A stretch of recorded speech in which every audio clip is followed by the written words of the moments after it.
I had been looking forward to returning to Michigan since our trip to Pictured Rocks, and despite a rainy drive, a late arrival, and a night in the car, we had finally made it to the Slagle Creek parking area with high spirits. Joining me after a long absence would be my good friend Nicole. We were hoping to hike north and camp near the Hodenpil Dam for the first night. After a quick scan of the map, we set off.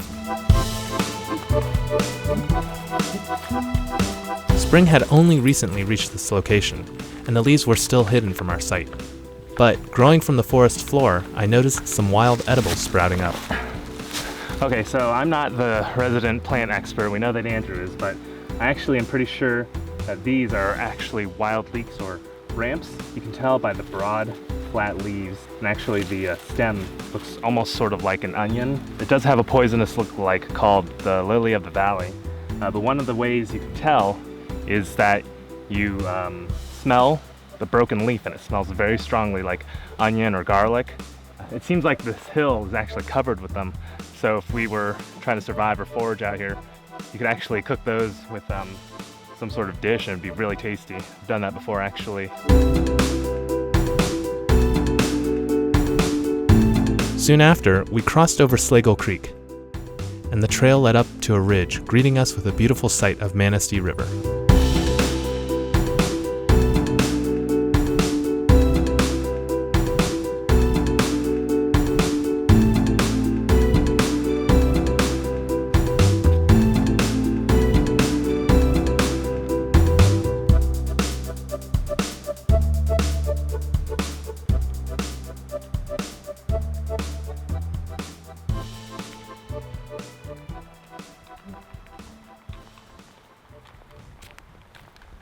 Shortly, we reached campsite 3B, which offered a fantastic overlook of the river, so we decided to relax a bit and enjoy the weather.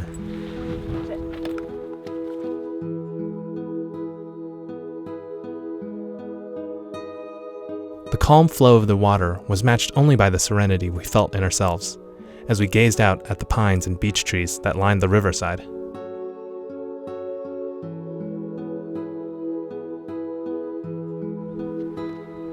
After a quick rest, we decided to head out.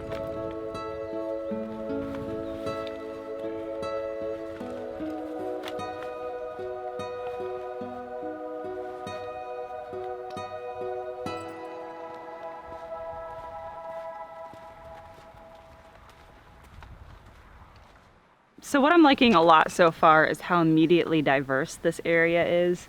There are like these different pockets of trees that are really noticeable. You have the deciduous in a really big area with a lot of white pine, and then immediately you're into just like this little conifer patch. It's pretty cool because it's weird, it's random. I've not really been in a forest like this, so I like it a lot actually.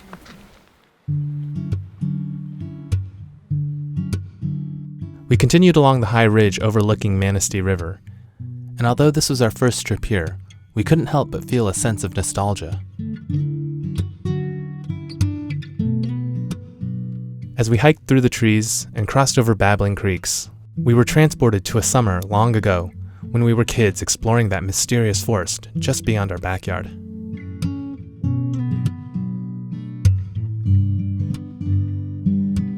The scenery had a comforting familiarity, one that invited us to explore every inch.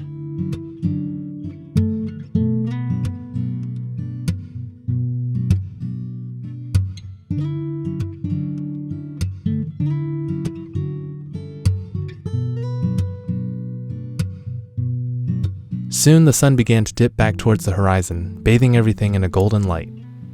The river sparkled and shimmered in the evening as we lazily strolled along the riverbank.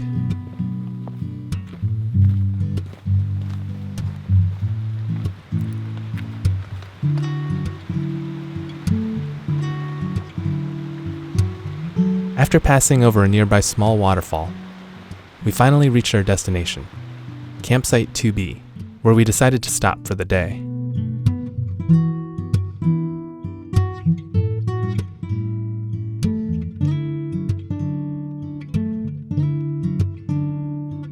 The sun cast its warm glow over the forest floor, creating a picturesque scene, and we took our time setting up our shelters.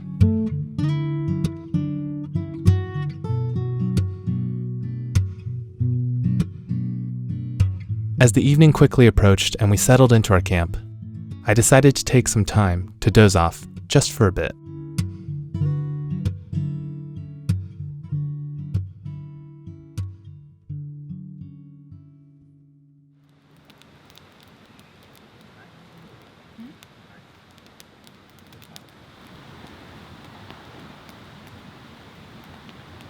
So I was in REI and I saw these little miniature salt and pepper shakers, and Bryan was with me and I told him that I wanted them. He informed me it was unnecessary, though I disagreed.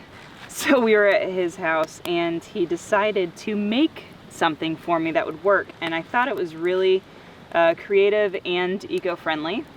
So he took 2 used water bottles and he cut the openings off of them, and then he super glued each of the ends to that round plastic piece that he cut out.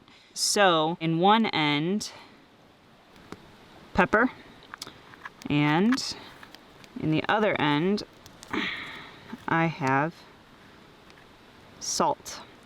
And it is really like the perfect amount, you know, for 1 or 2 people for a short trip. And I figure they're really lightweight, and again, they're really easy to make, which is awesome because then I didn't have to spend $8 on a mini salt and pepper shaker. And after adding some salt to the rice, I was ready to prepare my meal.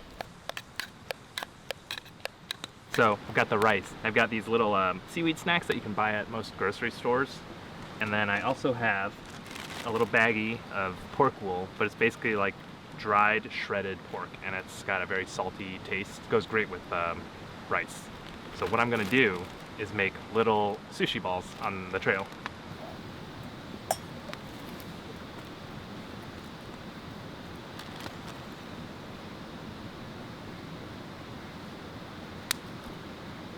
Bottoms up.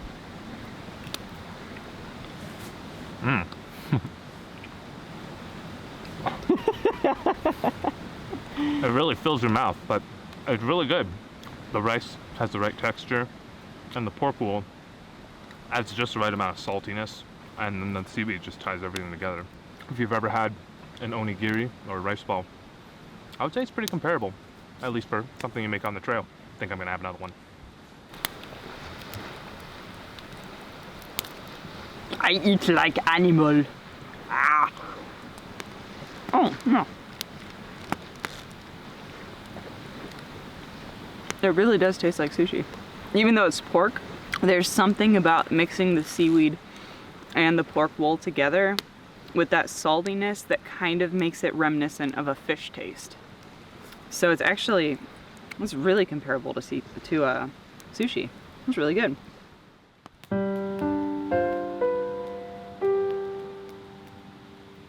We sat by the fire for a while longer as the daylight dwindled, and Nicole prepared a simple meal for herself.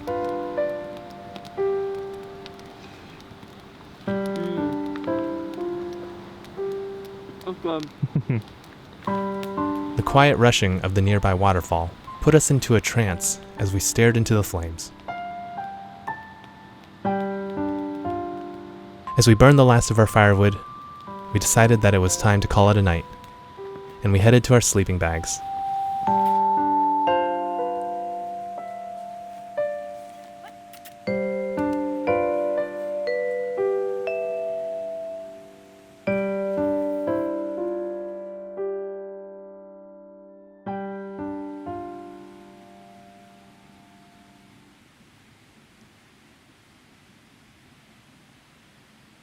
So we spent a good chunk of the morning just kind of lounging around here, enjoying the weather, but Nicole's not feeling too well, so we're thinking to make it a little easy on her, we're just gonna pack up our stuff and start hiking back down south towards the parking lot. But overall, the trip has been great, the weather has been fantastic, and the views are, like I said, they're not overwhelming, but they're still great. There's a sense of familiarity, and that's what I really like about it.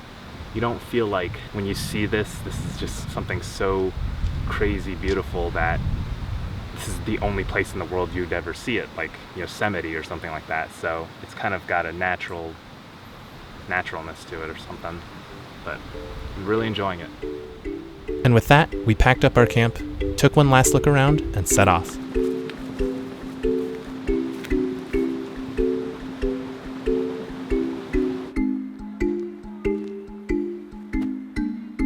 As we hiked, we began to see signs of spring starting to emerge, like these marsh marigolds lining the creek with their vibrant yellow flowers, and this northern brown snake basking in the sun.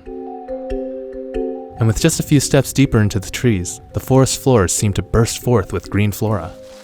Right there, this huge green patch that you can see, that's all wild leeks. And I'm just looking around and I see tons and tons of wild leeks. And among those, I see a ton of trout lilies too.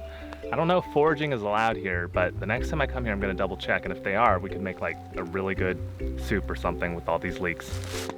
At our brisk pace, we quickly reached the familiar campsite 3B, where we were planning to camp tonight. However, there was one issue. So, unfortunately, the stomach bug that I thought I got over before this trip has come back with a vengeance. And so I'm feeling pretty dehydrated. So the best decision I guess we can make is to head home early. It's probably the wisest thing to do.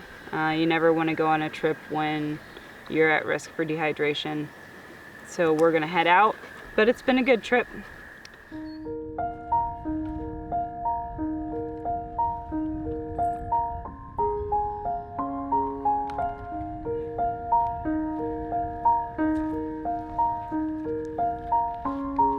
We had hoped to spend more time here and enjoy the serenity that this place offered.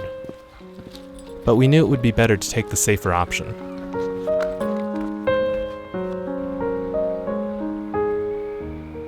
The beauty and mystery offered by this place had such a sense of familiarity. It was like exploring our own backyard.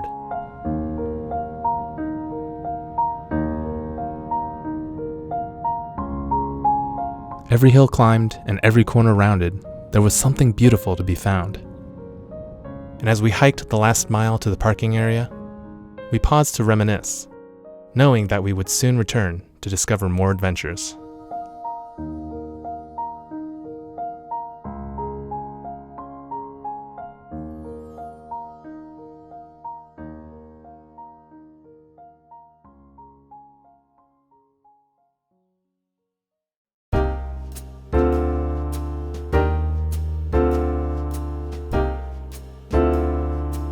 Thanks for watching the video. If you enjoyed it, don't forget to give it a like. And if you'd like to see more of our adventures, check out our channel where you can see our full episodes. Also, you can support us on Patreon, where you can get access to other cool extras like bloopers, commentaries, weekly live streams, and early release on full episodes. Again, thank you so much for watching.